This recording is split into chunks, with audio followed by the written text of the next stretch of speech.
Começou hoje a reunião do Comitê de Política Monetária do Banco Central, que vai definir nova taxa básica de juros. O anúncio será feito amanhã, a expectativa é de um corte na taxa. Produtores de soja pedem ao governo federal um apoio contra a moratória da soja na região do Mato Piba.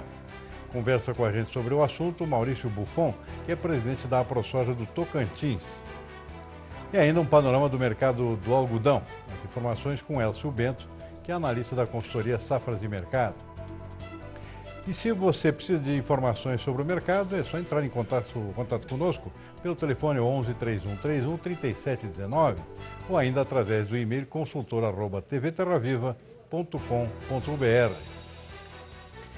E a gente começa o programa desta terça-feira dando aquela conferida diária aqui no fechamento das bolsas internacionais de commodities agrícolas. Vou começar aqui pela Bolsa de Chicago, um dia vermelhinho aqui na Bolsa Americana. Soja caindo 0,8%, deu uma respirada ontem, já voltou a cair outra vez. Milho também com perda mais forte, até 1,4%. Trigo despencou em 1,1%, o arroz um pouco mais até do que isso, 1,7% abaixo do dia de ontem. O que mais? Algodão em Nova York também com queda hoje, 1,3%. Café não foi diferente, o Arábica despencando em 1,6%. Café em Londres também caiu, o Robusta 1,3%. E na contramão aqui o açúcar teve um dia positivo, pelo menos com alta de 0,7%. E o outro foi o suco de laranja, Nova York também fechou o dia no verdinho aqui, alta de 0,6% em relação ao dia de ontem. Cacau caiu um pouco, 0,2%. E aqui na nossa B3, boi gordo no mercado futuro com queda de 0,3%. Para terminar, temos aqui o mercado de câmbio com o dólar subindo hoje 0,2% em relação ao real. E falando em dólar, o mercado hoje de câmbio fechou com o real cotado a o dólar cotado a R$ 3,79 no nosso mercado de câmbio. E a Bovespa, com o B3 aqui, o índice Bovespa fechando em queda de 0,5%. Bom, vamos lá para os mercados internacionais, ver o que aconteceu, o que está mexendo com os mercados, começando pela soja aqui. Soja, depois da respirada de ontem, teve um dia negativo, conforme a gente viu, queda de 7 pontos em relação ao dia de ontem. Basicamente aqui, uma tuitada aqui do presidente Donald Trump aqui acabou dando uma desmoronada aqui no ânimo do mercado, ele dizendo que não está confiando muito de que a China vai assinar algum acordo comercial com os Estados Unidos, vão querer esperar as eleições do ano que vem para tentar aí negociar com um eventual sucessor de Donald Trump. Ele disse que se não acontecer nada agora, um acordo, se ele for reeleito, vai ser mais duro do que seria nesse momento. E ele reclamou que os chineses não estão comprando produtos agrícolas americanos conforme ele esperava e teria sido prometido pelos mandatários chineses. Então, foi um dos fatores aqui que acabou determinando esse enfraquecimento do mercado de soja. Um outro aqui foi a previsão de melhora do clima nas regiões produtoras dos Estados Unidos. Melhora no sentido de volta de umidade positiva, no caso aqui, não aquele excesso que a gente teve no início do atual ciclo, e também temperaturas mais amenas, depois de um período de clima muito quente e seco nas regiões produtoras dos Estados Unidos. Milho, vamos ver o milho lá, como é que fechou o mercado futuro. Todos os contratos futuros aqui com queda, mais ou menos aqui, de 2 até 6 pontos abaixo do dia de ontem. Basicamente o clima também, e também com a melhora das condições das lavouras, a gente deu essa informação ontem, aquele levantamento semanal sobre as condições da lavoura, mostra que a do milho melhorou um pouco em relação ao que se teve com a soja. A soja não chegou a avançar muito em termos de condições de qualidade das lavouras, o milho melhorou um pouquinho, isso também ajudou a dar uma depreciada nos preços hoje, porque significa uma possibilidade, uma sinalização de que a safra ainda pode ser normal se continuar melhorando dessa forma. Trigo fechando em queda, 1,1%, dia de realização de lucros, também com melhora das lavouras americanas. E no caso de Nova York, tivemos o algodão aqui, também refletindo melhora das condições das lavouras americanas, fechando em queda também de 1,3%, conforme a gente viu agora no nosso quadrinho. O que mais? Temos aqui o açúcar, que foi uma exceção hoje, fechou em alta na Bolsa de Nova York, o açúcar bruto, com cobertura de posições vendidas, valorização de 0,7%. E o café aqui voltou a cair. O café continua naquela gangorra, sobe e desce. Boa oferta internacional, particularmente aqui no Brasil, com bom fluxo de vendas nesse novo ano comercial. de exportações e também com aspectos técnicos aqui, com o rompimento de um suporte aqui de 100 pontos, $1 por libra-peso. O mercado acabou fechando hoje em 99,50 pontos, ou seja, rompe esse acordo, esse ponto de suporte técnico aqui acaba sendo realimentado aqui uma queda ainda maior, que foi acontecer exatamente no dia de hoje. Então está aqui um retrato rápido do mercado. O café em Londres aqui fechou em queda de 1,2%, conforme a gente viu, basicamente acompanhando, o robusto acompanhando o Arábica em Nova York, fechando aqui $1.354 a tonelada. Então está aqui o retrato do mercado. Lá fora o petróleo teve um dia positivo, com alta de 2,2% aqui na Bolsa de Nova York e de 1,9% na Bolsa de Londres. O petróleo tipo Brent, que é referência para o mercado internacional. Muito bem, daqui a pouco a gente dá uma conferida nos mercados físicos aqui no interior do Brasil. Enquanto isso, vamos dar uma repassada nas notícias mais importantes do ponto de vista de mercado. O presidente dos Estados Unidos, Donald Trump, disse que quer fechar um acordo de livre comércio com o Brasil, país que, segundo Trump, cobra muitas tarifas aqui contra produtos americanos. Yeah, we're going to work on a free trade agreement with Brazil. Brazil's a big trading partner. They charge us a lot of tariffs, but other than that, we love the relationship. Trump elogiou o presidente Bolsonaro, a quem chamou de grande cavalheiro. I have a fantastic relationship with your president, and he's a great gentleman. He was here, as you know. In fact, they say the Trump of Brazil. I like that. That's a compliment. O secretário de Comércio dos Estados Unidos, Wilbur Ross, está no Brasil e deve se encontrar amanhã com o ministro da Economia, Paulo Guedes. A balança comercial entre os dois países no primeiro semestre de 2019 foi favorável ao Brasil, em quase $1 bilhão. Os Estados Unidos são o segundo maior parceiro comercial do país, atrás da China. Trump também falou da indicação do deputado Eduardo Bolsonaro para ser embaixador do Brasil em Washington. Para o presidente americano, não se trata de nepotismo. No, I don't think it's nepotism because his son helped him very much in the campaign. Well, I know his son. I find his son to be outstanding. He's a brilliant, wonderful young man. I'm very happy he appointed him. I think it's a great appointment. O presidente americano também criticou Pequim em meio à retomada das negociações entre Estados Unidos e China para tratar da sua guerra comercial que não tem fim. Trump disse que as conversas para colocar um fim à disputa estão indo bem, mas criticou a China, dizendo que o país sempre quer um acordo diferente no final. O presidente americano declarou que os Estados Unidos estão arrecadando bilhões de dólares em forma de tarifas impostas sobre importações chinesas, o que tem influenciado o crescimento do país. Lembrou que a economia da China teve o pior ano em 27 por causa das sobretaxas e que muitas empresas estão se mudando para outros lugares, destacando que a economia dos Estados Unidos, enquanto isso, vai bem. As declarações de Trump acontecem no mesmo dia em que delegações da China e dos Estados Unidos retomam as negociações para tentar colocar um fim à guerra comercial entre os dois países.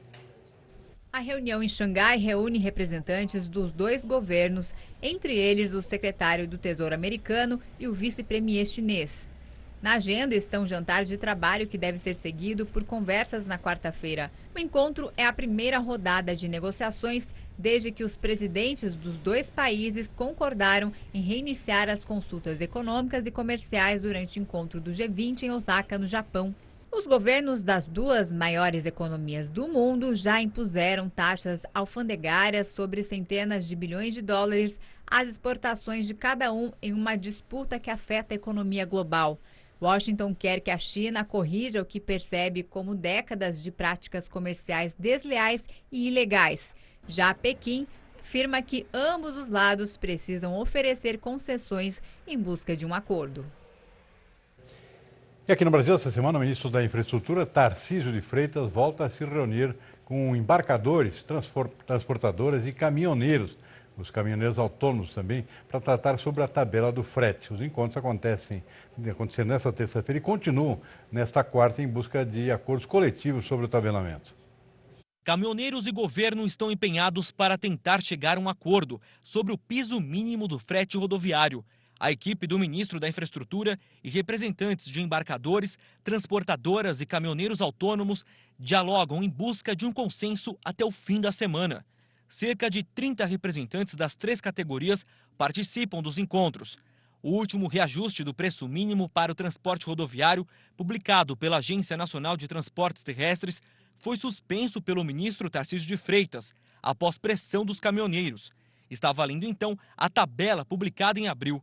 Enquanto as reuniões acontecem, 3 ações que questionam a constitucionalidade da tabela estão nas mãos do ministro Luiz Fux, do Supremo Tribunal Federal.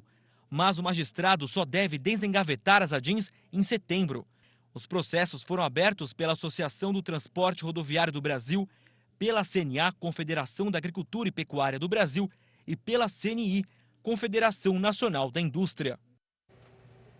E o Comitê de Política Monetária do Banco Central, Copom, iniciou hoje a reunião de 2 dias que vai definir uma nova taxa básica de juros. Atualmente, a Selic está em 6,5% ao ano e a expectativa é de um corte de pelo menos 0,25 ponto percentual. Será a 5ª reunião do ano para definir a taxa, que é o principal instrumento do banco para alcançar a meta de inflação. O anúncio será feito amanhã, no fim do dia. O Comitê de Política Monetária do Banco Central se reúne a cada 45 dias. Muito bem, a gente vai fazer agora um rápido intervalo. No próximo bloco eu vou conversar com o Maurício Buffon, que é presidente da AproSoja Tocantins, sobre a questão da moratória da soja que preocupa os produtores da região do Mato Piba. Fique aí que a gente volta em seguida. Estão de volta com o consultor Terra Viva. A gente está aguardando aqui um contato aqui com o presidente da AproSoja do Tocantins, Maurício Buffon.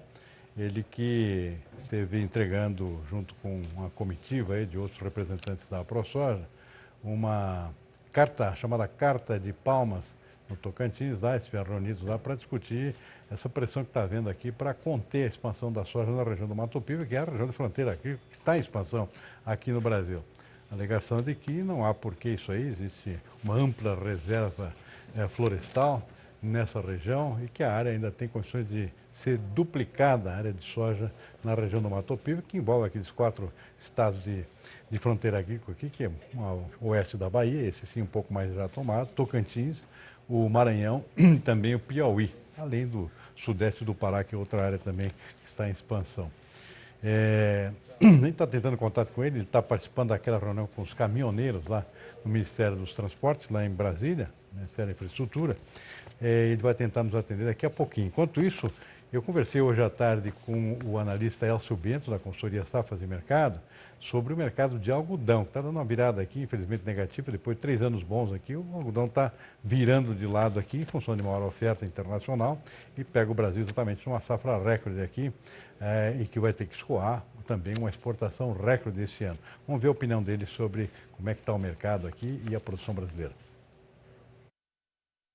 A expectativa segue naqueles números acima de 2,8 milhões de toneladas, é um volume jamais colhido aqui no Brasil. Ano passado já foi uma safra grande de 2,095, e a tendência é que nós não tenhamos, em termos de produtividade, muitas oscilações em relação a isso que já vem se prevendo. O que você tem, na verdade, ainda preocupações é em relação à qualidade. Uma produção tão elevada assim, a existência de um volume significativo de fibra abaixo do padrão que se procura no mercado acaba sendo um fator de preocupação. Mas, fora isso, a gente tem já o mercado sentindo o peso desse ingresso de safra e os preços acomodando aqui no mercado brasileiro.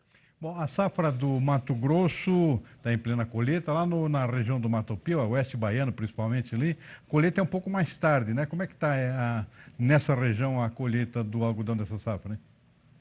Também vem evoluindo dentro da normalidade, não tem nem registro de atraso, está dentro do normal. O estado da Bahia, principalmente, vem com grande produção, ficaram há 2 safras atrás, tiveram bastante problemas seguidos, e agora é a 3ª safra que os baianos vêm colhendo com alta produtividade. Então há um incentivo muito grande de se produzir algodão no Brasil. A gente fez um primeiro levantamento de safra que aponta para uma tendência leve de queda em relação a esse grande volume que foi produzido neste ano, em função, claro, da dificuldade que se terá para colocar todo esse excedente de produção que a gente tem em relação ao consumo do mercado.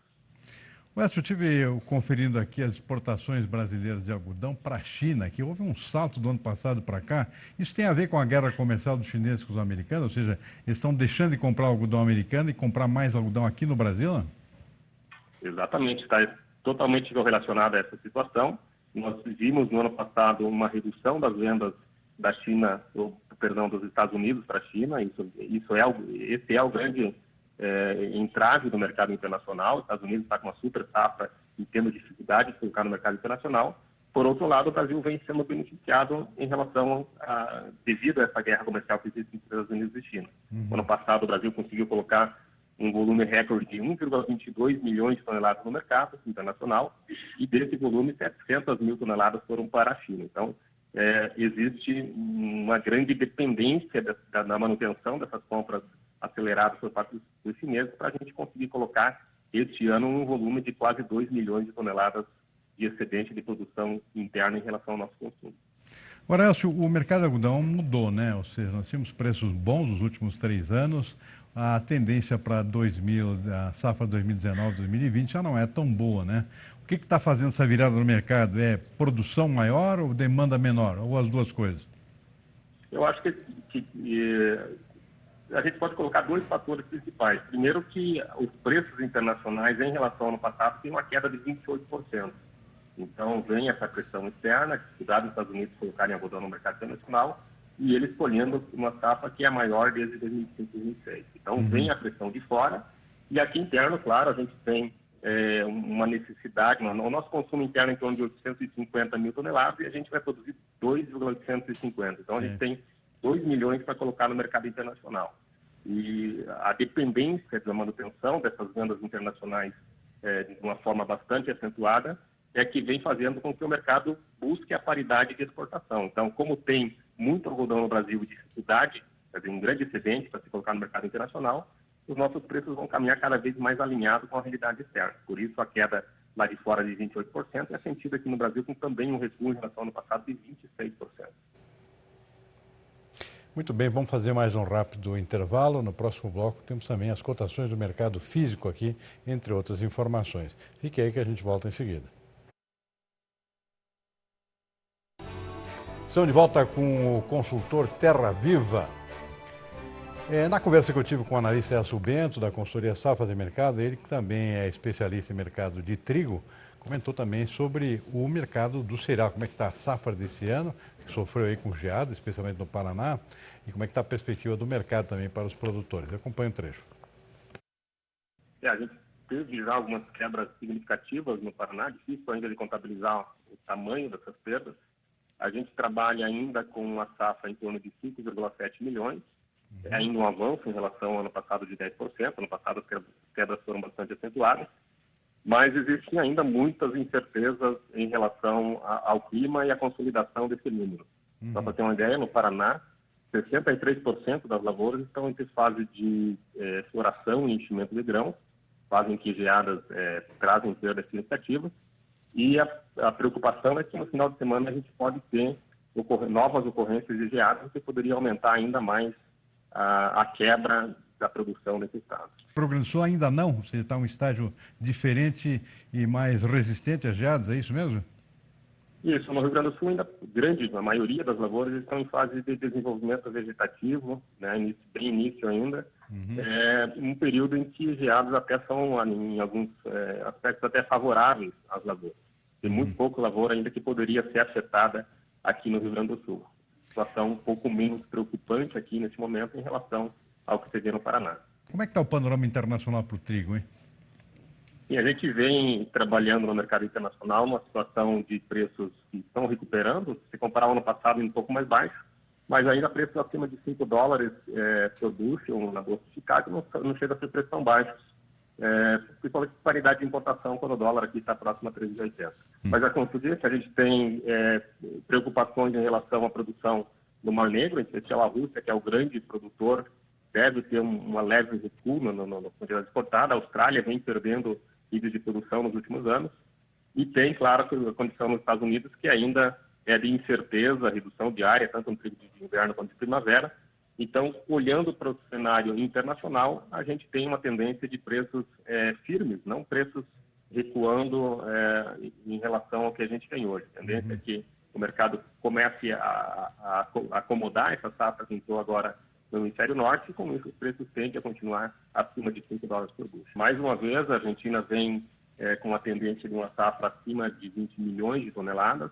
É muito trigo na Argentina, só para ter uma ideia, a Argentina consome cerca de 6 milhões, então tem um saldo exportável de 14 milhões de toneladas. Isso coloca a Argentina como o maior exportador do hemisfério sul, ultrapassa a Austrália, e está aqui do nosso lado. Então a gente tem trigo bastante para comprar aqui na Argentina. As importações brasileiras, elas têm sido em grande volume, e hoje ainda os preços estão, claro que está na entre-safra da Argentina, uma paridade ainda está acima dos preços internos, ainda seria para preços elevados, mas no período da colheita a tendência disso encurte bastante esse spread que você tem hoje. Muito bem, vamos agora dar uma conferida aqui nos nossos mercados físicos, nos portos de exportação e no interior do Brasil. Como é que foi o fechamento do dia de hoje. Soja, infelizmente, está mais no vermelho do que no verde. Porto de Paranaguá, a soja fechou hoje o dia R$ 78,50 por saca, queda de 0,6%.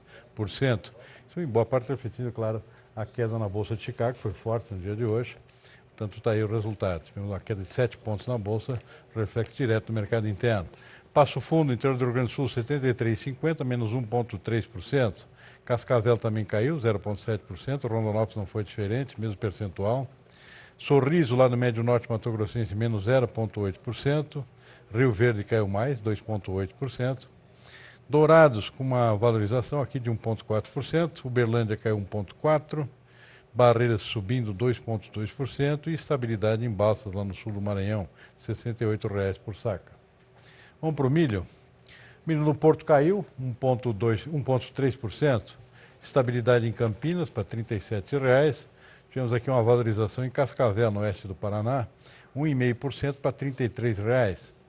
Outros mercados aqui não tiveram alteração, o caso de Sorriso e Rondonópolis, no Mato Grosso, Rio Verde e Goiás também não, Dourado, sul do Mato Grosso Sul também sem alterações, Uberlândia não foi diferente.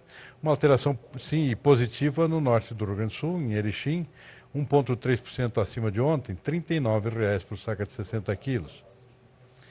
Café teve estabilidade aqui, o Arábica no sul de Minas e também no Cerrado Mineiro. Já o Rio, tipo 7, na zona da Mata Mineira, com queda de 1,6%. No oeste de São Paulo, bebida dura aqui com um preço estável em R$ 400,00. E o Conilão, tipo 7, em Vitória do Espírito Santo, queda de 1,1% a R$ 267,00 por saca de 60 quilos. A gente vai ficando por aqui com o nosso consultor Terra Viva desta terça-feira. Lembrando que você pode rever todo o conteúdo dessa edição no site tvterraviva.com.br ou no novo aplicativo do canal, que é disponível no Google Play. E a nossa agrocidade homenageada de hoje é Campo Verde, lá no Mato Grosso, importante polo produtor de algodão, que foi um dos nossos assuntos no programa de hoje. Uma boa noite a todos e até amanhã.